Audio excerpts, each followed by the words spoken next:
Hello everyone, welcome to our channel English Wala. In today's session, we'll have a discussion about confusing pair part second.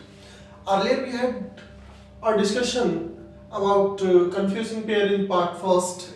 If you guys have not gone through that video, please go and check what are those words which can confuse you. तो आज की class में हम लोग बात करने वाले हैं कुछ और वर्ड्स के बारे में and these are very important in terms of competitive exams and in terms of our basic knowledge as well. So let's see. Have a look on these words. We have few and you guys have to have a thorough understanding of these words so that you can, you know what, going forward you guys will take care of these words, how to make the best use of these words. Hope and expect. There are two words, both are verbs. दोनों का हिंदी मतलब होना या उम्मीद होना जिसको आप कहते हैं. लेकिन hope वर्ब का आप तब इस्तेमाल करते हैं जब कोई काम होना जो होता है वो उसकी आप क्या व्यक्त करते हो, इच्छा व्यक्त करते हो. जब कोई भी काम होने की आप इच्छा व्यक्त करते हैं तो आप होप का यूज करेंगे. Expect is another verb. इसका मतलब भी घटित होना होता है, लेकिन ये एक ऐसा वर्ब है जो किसी काम के होने की संभावना होती है. एक ऐसा काम जिसके होने की संभावना है तो आप एक्सपेक्ट यूज करेंगे. ऐसा कोई कार्य जो नहीं हुआ है लेकिन आप उसके होने की इच्छा व्यक्त करते हैं तो फिर आप होप वर्ब का यूज करेंगे. Award and reward. Award, reward and prize, all three are noun. Award, पुरस्कार, सम्मान स्वरूप, सम्मान के रूप में जो दिया जाता है, लोगों के सामने जो दिया जाता है वो क्या होता है आपका अवार्ड होता है. रिवॉर्ड जो होता है इसका हिंदी मतलब जैसे कि हमने यहाँ पे डिस्कस किया प्रतिफल किसी कार्य के बदले. लाइक पुलिस जो होती है जो लोग चोरों को पकड़ने में या फिर जो टेररिस्ट है उनको पकड़ने में मदद करती हैं उनको जो सरकार देती है या पुलिस देती है वो क्या होता है रिवॉर्ड होता है. Prize in a competition. जब कंपटीशन होता है प्रतिस्पर्धा होती है वहां पर जब आप अच्छा परफॉर्म करते हैं उसके अगेंस्ट जो आपको मिलता है वो आपका क्या होता है प्राइज होता है. Award, reward and prize. There are three words seem similar but there is a slight difference between among these words. Pursued and convince. Both are verb. Convince का मतलब होता है किसी को राजी करना, मनाना या राजी करना. लेकिन किसको लेकर? किसी बात को लेकर कि ये सच है झूठ है.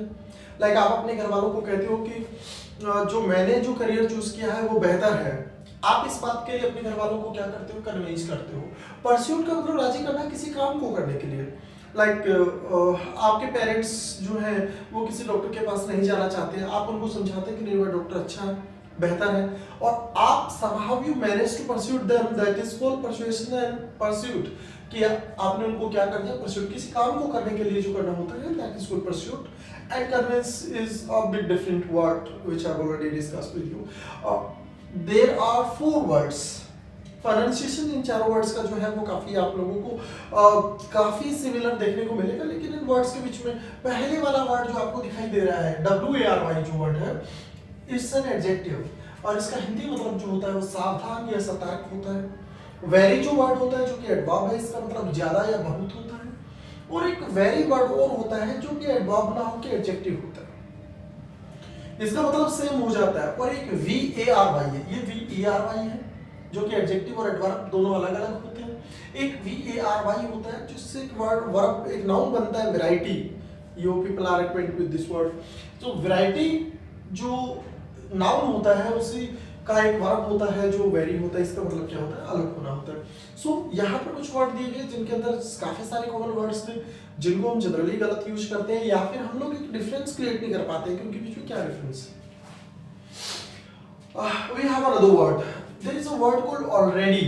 आप लोग देखेंगे ये वर्ड जो दिखाई दे रहा है ना, एक already वर्ड है और एक already वर्ड है. दोनों के बीच में डिफरेंस की बात करें तो ये पूरा शब्द जो है वो अपने आप में एक शब्द है. It's an adverb. ये एक एडवर्ब होता है. इसका मतलब होता है अब से पहले. दूसरे वाला वर्ड already दो शब्दों से मिलकर बना है जो कि दो अलग अलग शब्द है. इनको जब लिखा जाता है तो इस तरीके से लिखा जाता है, ये एक साथ लिखा जाता है. रेडी शब्द जो होता है वो नाउन होता है. ऑल शब्द जो होता है एडजेक्टिव होता है. ऑलरेडी, ऑल मतलब सभी लोग जिनके लिए यूज हुआ होगा ऑल शब्द. सभी लोगों के लिए तैयार रहने की बात आ जाती है तो ऑलरेडी. और अगर टाइम की बात करते हैं तो आप क्या यूज करते हैं? ऑलरेडी यूज करते हैं. अगला वर्ड आपके पास डिसइंटरेस्टेड और अनइंटरेस्टेड. ये आपके पास में दो वर्ड दे रखे हैं. दोनों वर्ड देखने में काफी अलग लग रहे हैं, लेकिन दोनों के अंदर देखेंगे डिसइंटरेस्टेड, इट शोज दैट निष्पक्ष इन Hindi, you know it very well, where you do not have any biasness. This is called disinterested. Uninterested means you are not willing to do something. किसी काम को करने की आप इच्छा नहीं रखते हैं, ये क्या होता है आप लोगों का अनइंटरेस्टेड होता है। अदर और अनदर ये काफी कंफ्यूज करने वाला वर्ड है, काफी बार हमें समझ में नहीं आता। ध्यान दीजिएगा, अदर नाम का जो शब्द होता है, अगर मैं इसको थोड़ा सा और डिटेल डिस्कशन करें, अदर जो शब्द होता है ना, it's an adjective and as well as a pronoun. ये दो होता है, एडजेक्टिव भी होता है और प्रोनाउन भी होता है। जब मैं अदर पीपल बोल देता हूं तब तो ये पीपल शब्द नाउन हो जाता है और अदर शब्द जो है वो बोले क्या हो जाता है, एडजेक्टिव हो जाता है। एडजेक्टिव हो जाता है, ये नाउन हो जाता है। लेकिन जब आप अदर शब्द को नाउन के रूप में, प्रोनाउन के रूप में इस्तेमाल करते हैं तो ये एक सिंगुलर प्रोनाउन है। अगर दिया हुआ नाउन सिंगुलर है, काउंटेबल है, तो फिर आप लोगों को आर्टिकल लगाना पड़ता है और यहाँ से आर्टिकल लगता है अनदर, और ये दोनों शब्द मिलकर क्या बन जाते हैं, अनदर बन जाते हैं, ये वाला शब्द। तो अनदर के बाद वाला नाउन सिंगुलर आता है, इसके पीछे का कारण होता है ये एन आर्टिकल जो यहाँ पर यूज हुआ है, और अदर के बाद वाला नाउन जो होता है plural, it's an adjective and as well as determiner as well. वो सारे शब्द डिटरमिनर कहलाते हैं जो अपने बाद में आने वाले नाउन की संख्या निर्धारित करते हैं। We have no longer and no more, दोनों वर्ड देखने में एक जैसे लग रहे हैं। लॉन्गर शब्द जो होता है वो समय के कॉन्टेक्स्ट में यूज होता है, जब कोई भी काम जो होता है वो आगे के लिए न यूज हो तब आप नो लॉन्गर का यूज करते हैं। Like we people are no longer in the prevalence of ABC things. कोई भी चीज हमारे पास दी गई है, हम उसका अभी यूज नहीं करते हैं, तो वो क्या हो जाएगा, नो लॉन्गर हो जाएगा। नो मोर का मतलब होता है किसी भी चीज की क्वांटिटी बताना हो, क्वांटिटी बताना जो कि अपने आप में न के बराबर हो, तब हम लोग क्या यूज करते हैं, नो मोर यूज करते हैं। We have sometime and sometimes, it's another you know what a bit confusing pair which you generally encounter, and you people are not able to distinguish the difference between these two words. So now you can have a look on these two words, both are adverb. दोनों के दोनों शब्द adverb हैं। sometime जो word देख रहे हैं इसका मतलब होता है किसी समय, and sometimes का हिंदी मतलब होता है कभी कभार। दोनों के दोनों शब्द adverb हैं, लेकिन दोनों का मतलब अलग अलग होता है। sometimes जब आप यूज करते हैं तो एक adverb के रूप में यूज होता है, और समटाइम जो होता है वो आपके पास में क्या होता है, समय के लिए यूज होता है। Confident and confident, there are two words, difference ENT and ANT. ये वाला शब्द जो होता है वो एडजेक्टिव होता है, ये वाला शब्द जो होता है वो नाउन होता है। इसका मतलब होता है आत्मविश्वासी, और इसका मतलब होता है विश्वासवादी। कोई ऐसा व्यक्ति जिस पर आप ज्यादा भरोसा जता सकते हैं, जो आपके ज्यादा नजदीक होता है। Maybe and maybe, there are two words, you guys need to hear on these words. Maybe and maybe, what's the difference between these two? Maybe जो शब्द आपको दिखाई दे रहा है, it's an adverb. दोनों शब्द को जोड़ के लिखा जाता है, it's a composition of two words, may and be. And maybe there are two different words where be is a verb and may is a modal which you call modal. तो ये दो अलग अलग शब्द हैं। maybe जब adverb होता है तो इसका मतलब शायद होता है, इसलिए आप लोग going forward you have to take care of this particular word. In which context we use this particular word. All together and all together, there are two words. ये दो अलग अलग शब्द हैं, all and together. Together शब्द noun and pronoun you can consider, and all is an adjective. लेकिन all together जो होता है वो adverb होता है, इसका मतलब होता है पूरी तरह से, entirely. And all together का मतलब होता है सभी लोग एक साथ।